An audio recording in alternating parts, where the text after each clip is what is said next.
ways that you can show that you care. So those are two easy ways that doesn't take much organization, and you can start that giving culture through those methods. Now, I want to go into a little bit deeper. This is more organization. It doesn't mean that your team has to be massive, but this does take a little bit extra. First, I'm going to tell you what Klaus Team Cares does, and then I want to dive into how to start that 501c3. I'm going to have to give you the overarching view because, I just, we've only got a little bit of time, but this is what Klaus Team Cares does.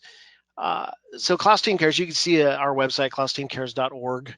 We try to update it when we remember to, but we're not really soliciting donations all the time. I don't know that we've had a couple donations come in, but the bulk of it, the money that we're using, our team contributes $25 at every closing, and most of our agents contribute $25 at closing. We don't mandate it.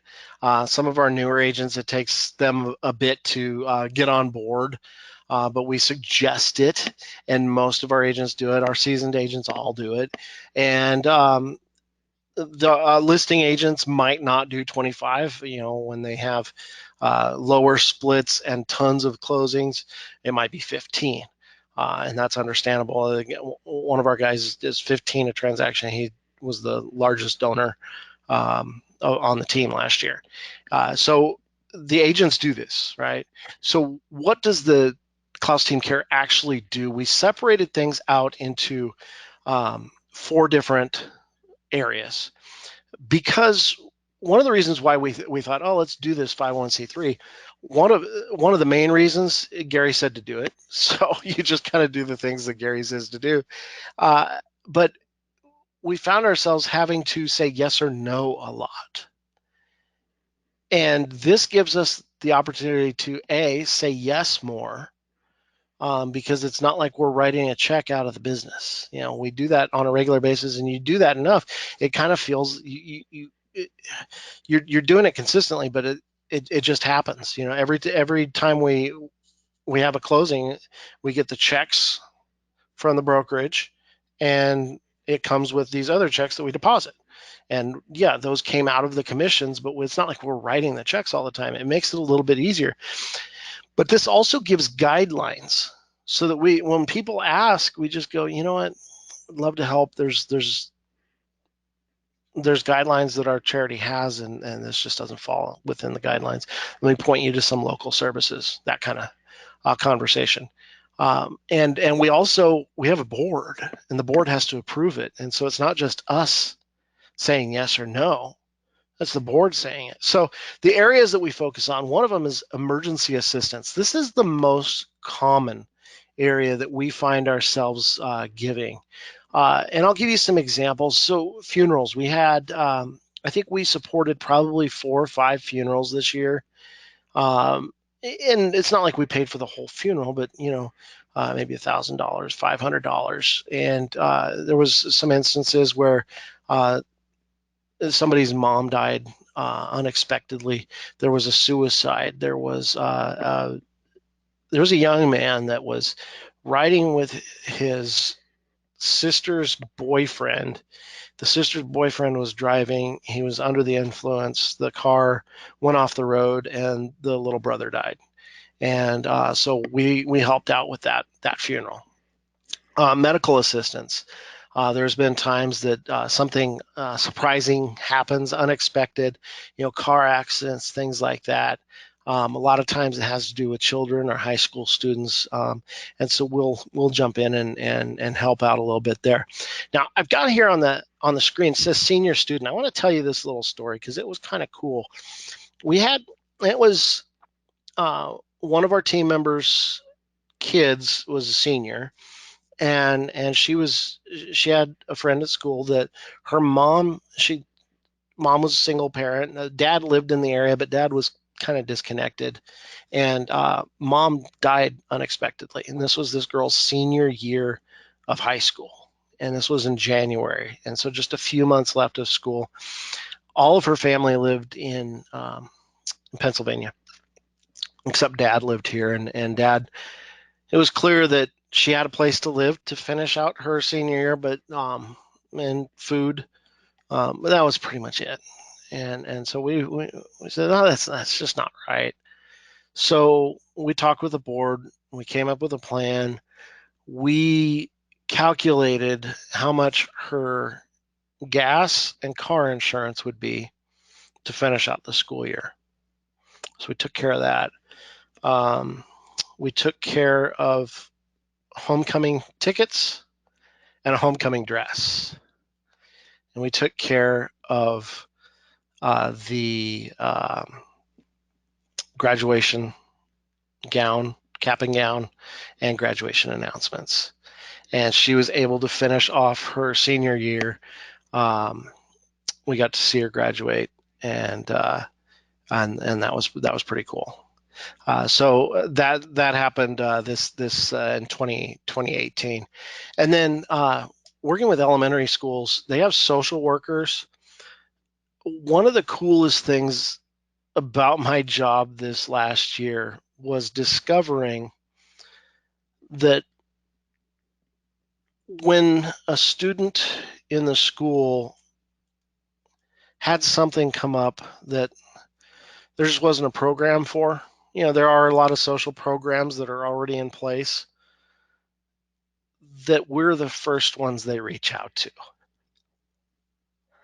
And I got to say, that is so stinking cool, because if we're at top of mind for making sure this kid eats tonight, I think with all those teachers, I think we're probably going to be top of mind for real estate. And we do a lot of real estate with our local teachers. But she called and said, we've got a student and mom lost the job. We're working with housing and stuff like that. And there was a lot of stuff that came in there. They were living, they had lost their place, and so now they're at grandma's, and grandma lives in an active adult community, and so they're kind of hiding the kids so that they don't get booted from there. And we were able to we took food that was going to the food bank we had here in the office, and basically an entire grocery run that went there. And so we were able to, she called at around lunchtime. By the time that he was getting picked up by for school, they had communicated with mom, hey, we have groceries here for you. And so we had dropped him off at the office, and we're able to do that. So there's tons of little things like that. We had, it's neat to be able to do this. Grants, we do grants. We did a grant for an engineering club here. They have kids that stay after school to learn how to do robotics and computers and build things. And they have, we said, this is a great program. We were talking with the schools and the principal is at the high school. And we said, we love this. How can we help? And they said, well, we have a 3D scanner and 3D printer, but it's used all the time for senior projects. And they just use the whole thing. And this club, they can't do it. And they're building these things. He says one of these kids wanted to he wanted to know how a differential works. If you're not into automotive, it's a gear set that allows that if one tire is either stops or moves slower than the other tire, that it still drives in a normal way. And it's a pretty cool thing. And so the kid wanted to know how it worked. And so he says, well, let's build one. And so they had to go buy some of these parts. He says, we had some of these parts here, we just didn't have enough. If they could just scan them and print them, then they could do so much more. And the kids can get into the CAD and design these things. So we met with our board and said, what can we do? They said, well, let's do a matching grant. And so I communicated that to the school. They said, that is great. And so it was about, $3,000 or so that this thing costs. And so we said, if you guys raise $1,500, you've got $1,500. And so the students, on their own initiative, created a competition for other schools to join. And it was a robotics competition where they needed to get a robot that it was incorporated into a trash can and see who could catch the most balls, something they made. And so all these different schools in the district then signed up. They had to pay to be a part of it. And that event netted $1,498. And so we covered the extra $2 and we're able to match that. And they've been using that for now 2 years. And we're actually talking with them about a solar car project and doing another matching grant. So that works good. We have rewards on there. We've never done this. I don't know if we ever will, but we put it out there that if a local law enforcement agency reaches out to us and asks for a commitment for a reward, that we can do that. We put in there that we're not going to approach the department, but we have let the departments know that that's there, and they appreciate it. So a lot of times if you have a serial crime in your community and the department wants to do a reward, you'll notice they're often quite small, and then they'll grow, and that's because different organizations are providing the funds. Most departments don't have money for that or a means to even pay those out. And so in most cases, you have a reward. They are able to successfully arrest somebody, and they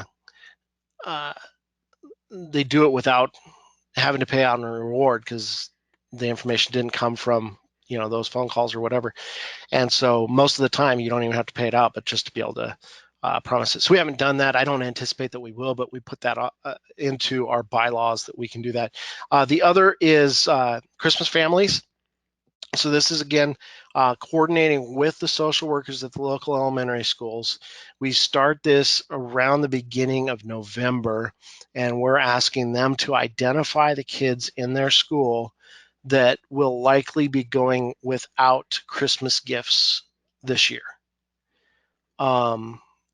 We work with 4 elementary schools in our farm, and Henry had asked, are these resources exclusive to the neighborhood that you're farming?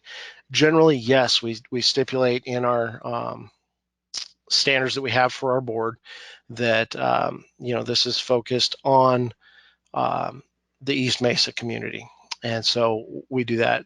Are they able to give beyond there? They can, but most of the time, the standards that we have is that we want this to go to the East Mesa community. Now, one of the first donations we did was when a Phoenix police officer, a friend of my family, had been shot and killed. His in-laws live in our farm, and we were able to drop off a check for them that next day. So, we do want to keep it in our area, but sometimes we kind of bend the rules. It's a case-by-case kind of situation. So the Christmas family this year, I think it was 68 children. And so we open it up to our team first because they like to do that kind of stuff. We made a change a couple years back in how I work with my own kids, that they get 4 things: something you wear, something you want, something you need, something to wear, something to read.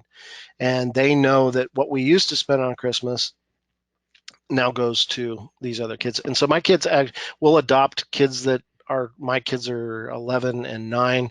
So we adopt a little family that has kids, maybe around their age. My kids then do the shopping, they do the wrapping, that kind of thing. So our team members like to get involved in this. And so around Christmas time, our office is just full of gift wrapped gifts. They're all organized and stuff like that. We've got Kim on our team organizes all that. And then what our team members are not able to do, then Klaus Team Cares takes care of the rest. And so we just wrote a check. Nikki went out and did all the shopping and wrapping and tons and tons of work. But we were able to provide Christmas for just shy of 70 kids this Christmas time. Teacher aid recertification. This one was kind of crazy. This was where, again, the social worker from the school called us up and said, we have a teacher aid. Now, this is not a certified teacher. This is a classified employee that she was a aid for special education, and there was a change in the law, and she needed to get this additional certification to continue to work in the classroom, and she couldn't afford to do it because they hardly make anything. They had gone through the district. The district didn't have the resources to take care of it. And so she was reaching out, and I'm thinking, okay, how many thousands is this going to be? And I said, what is this? And they said, it is $250. And so we'll take care of that. And so we did. Same thing for science camp. 2 kids couldn't afford to go. They had talked to the parents. The parents said, we can afford to pay half. And so we covered the other half. Have no idea who those kids are, by the way. That's kind of how we roll. But notice these schools are calling us instantly for that stuff. So I'm seeing a lot of questions. I'm going to get those in just a minute. I want to talk about how to start it. So Henry had asked, do you use an attorney or CPA to write your 501 charter? We started by Googling it and found that sometimes it's easier to pay somebody to do it. What did we use for it? The LegalZoom. And we actually have on our board, so let me talk about the board real quick. Well, actually, I'll talk about the board in just a second. But on our board is a CPA. And so he's our CPA that we use. All of our agents use him, so he's happy to help and is glad to be a part of all this. And so we worked with him on that. We didn't use any of our attorney partners. We just did it through LegalZoom. But plan on months before you get approval back from the IRS. And you do want to have somebody involved in your board that knows what they're doing to be able to be the treasurer for this, because it'll take a big headache off for you to do that. So I want to build a team. So we have a board of 7, and we intentionally made sure that our team members were the minority, if not for any other reason, but so that our agents know that when they're donating, that they're donating to this charity and not to the team. And so they see that there is basically oversight from the community. So the 3 board members from the team, I'm the president, Nikki is the secretary, Nikki is Kenny's wife, and then Kenny is a member at large on the board. And then our treasurer is a CPA. We also have a gentleman from our community that is heavily involved in city politics. We have somebody that is normal. He's a dad of a kid at the local high school. And then we have a lady in our community that we all know, and she's the other. So we have 7 board members, and anything really, I think it's over $250 has to go to the board. We don't have a board meeting. We've had maybe a couple. The board meetings that we've had has just been to identify all these things. Okay, how are we going to give? Who are we going to give to? All these plans, and we did that. So it took about a year to kind of come up with all that stuff. But now we just shoot it out via email, and they approve it or deny it. It's very rare that they deny it, but it's nice to have that kind of oversight. And then so we invite our agents to contribute at closing.